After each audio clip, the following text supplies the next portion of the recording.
24/7/2024 ஹிந்து பேப்பரில் உள்ள important articles என்னன்னு பார்த்துடலாம். புதிய வருமான வரி விதிப்பில் சலுகைகள் அப்படின்னு சொல்லி வந்திருக்கு ஒரு ஆர்டிகல்ஸு. இதில் என்ன சொல்கிறாங்கன்னா, நிர்மலா சீதாராமன் 7வது முறையாக பட்ஜெட் சப்மிட் பண்ணுறாங்க. இதில் இவங்க 83 மினிட்ஸ் ஸ்பீச் பண்ணியிருக்கிறதா சொல்லியிருக்காங்க. வரி சலுகைகள் வருமான வரி சலுகைகள் கொடுத்துருக்கிறதா சொல்கிறாங்க. ஸோ ஜென்ரலாக 50,000 வருமான வரி சலுகை கொடுப்பாங்க.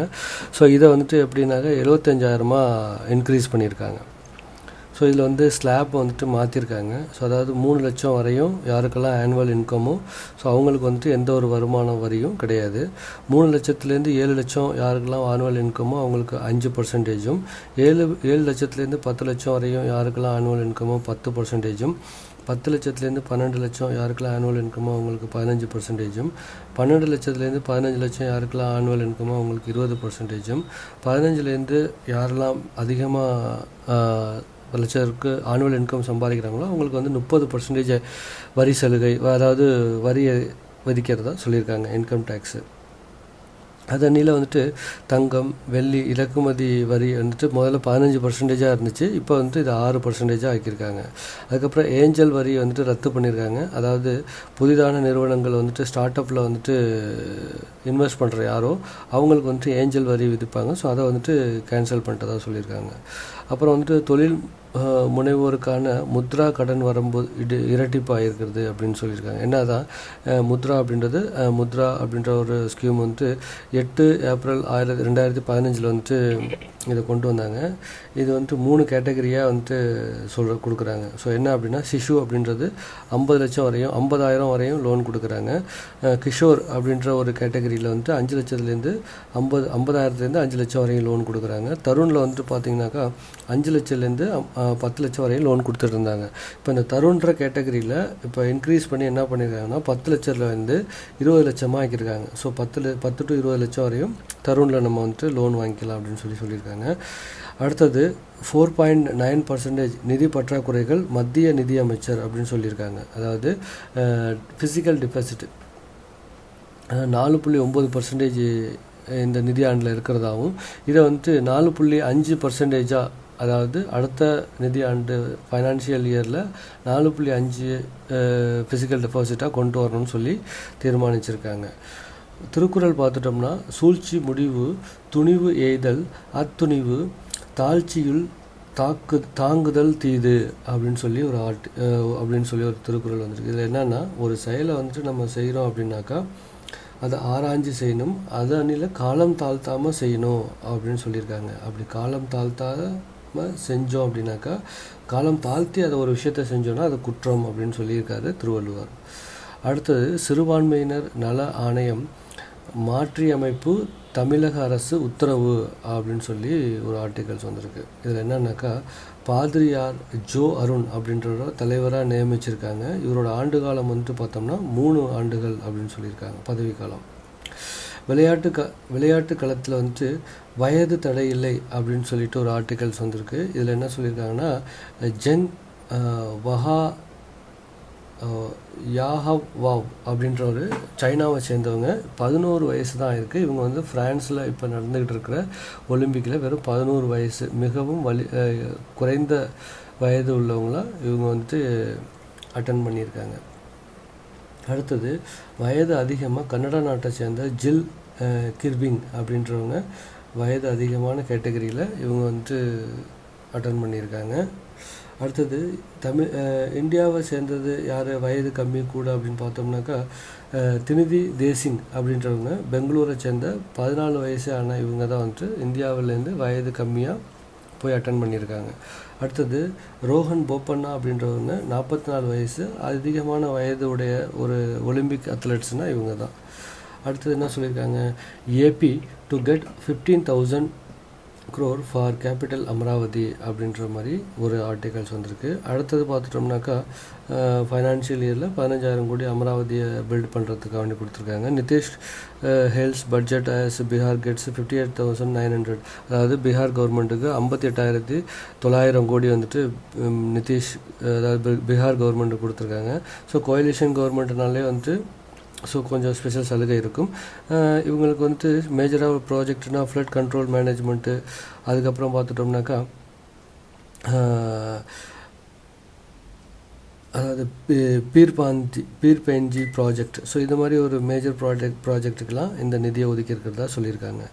அடுத்தது angel tax on foreign investments in startups next, அதாவது கேன்சல் பண்ணியிருக்கிறதா சொல்லியிருக்காங்க. ஸோ இன்கம் டேக்ஸ் அப்படின்றது ஃபேர் மார்க்கெட் வேல்யூ பேஸ் பண்ணி இவங்க வந்துட்டு இன்வெஸ்ட் பண்ணுவாங்க. Income tax fair market value base பண்ணி இன்வெஸ்ட் பண்ணுவாங்க.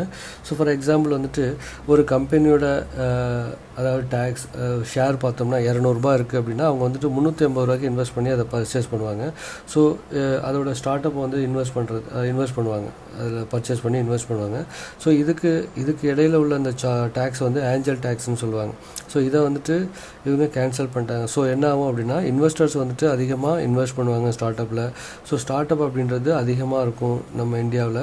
ஸோ ஸ்டார்ட் அப் அதிகமாக இருந்தால் என்ன அர்த்தம், எம்ப்ளாய்மெண்ட்டு நமக்கு அதிகமாக ஆகும் அப்படின்னு சொல்லியிருக்காங்க. அடுத்தது அன்லிஸ்டட் பாண்ட்ஸ் டிப்சர்ஸ் டெப்ட் எம்எஃப்ஸ் அட்ராக்ட்ஸ் கெயின் டேக்ஸ் அப்படின்னு சொல்லி ஒரு ஆர்டிகல்ஸ் வந்திருக்கு. இதில் என்ன சொல்கிறாங்கன்னா short term capital gain tax அப்படின்றது வந்துட்டு 20% இருக்கும். அதுக்கப்புறம் long term capital gain tax வந்துட்டு 12% இருக்குது அப்படின்னு சொல்லியிருக்காங்க. ஸோ லிஸ்டட் பாண்ட் அன்லிஸ்டட் பாண்ட்னு 2 டைப் ஆஃப் பாண்ட்ஸ் இருக்குது. இதில் வந்து அன்லிஸ்டட் பாண்ட்ஸில் தான் இந்த ஒரு பெனிஃபிட்ஸ் வந்துட்டு இவங்க டேக்ஸ் பெனிஃபிட்ஸ் கொடுக்குறதா சொல்லியிருக்காங்க.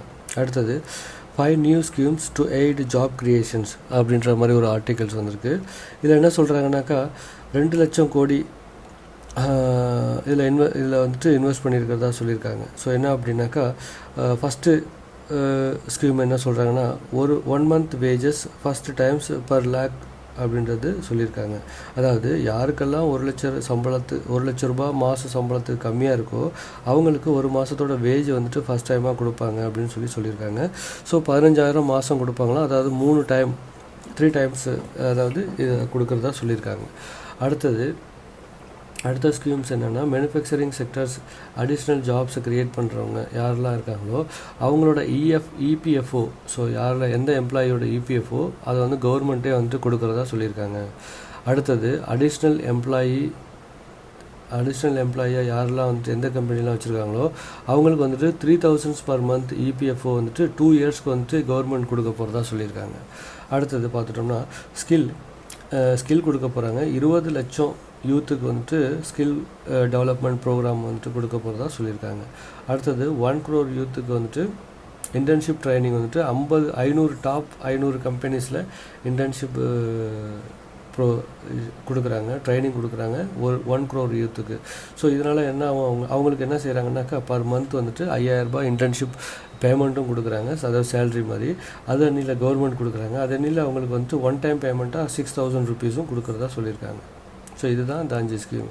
அடுத்தது budget gets fresh impetus to clean energy schemes அப்படின்னு சொல்லி ஒரு ஆர்டிக்கல் சொல்லியிருக்கு. அதாவது பிரைம் மினிஸ்டர்ஸ் சூரிய முக்தி பிஜ்லி யோஜனா அப்படின்றது 6 கோடி ஹவுசஸ்க்கு வந்துட்டு இவங்க கொடுக்க போகிறதா சொல்லியிருக்காங்க. இதில் வந்துட்டு 300 யூனிட்ஸ் அப்படின்றது எலக்ட்ரிசிட்டி வந்து ஃப்ரீயாக கிடைக்கும் அப்படின்னு சொல்லியிருக்காங்க. இதனில் வந்துட்டு small modular reactors 300 megawatts of powers வந்துட்டு ஜென்ரேட் பண்ணுற மாதிரி இவங்க பிளான் பண்ணியிருக்காங்க. Prime ministers allots 10 lakh crores for housing schemes அப்படின்னு ஒரு ஆர்டிகல்ஸு. அதாவது பிரைம் மினிஸ்டர்ஸ் ஆவாஸ் யோஜனா அப்படின்ற அர்பன் அப்படின்னு சொல்கிறாங்க. ஸோ இதில் வந்துட்டு 2.2 lakh crore வந்துட்டு ஹவுசஸ் வந்துட்டு இவங்க பில்ட் பண்ண போகிறதா சொல்லியிருக்காங்க. அடுத்தது fair weathers for aircraft ship leasings அப்படின்ற ஒரு ஆர்டிகல்ஸ். இதில் வந்துட்டு லெஜிஸ்லேட்டிவ் அப்ரூவல்ஸ் வந்துட்டு இவங்க ஒவ்வொரு ஸ்டேட்லேயும் வந்துட்டு வாங்கணும் அப்படின்ற மாதிரி ஒரு சிம்பிளாக ஒரு தெரிஞ்சுக்கணும், அவ்வளோதான்.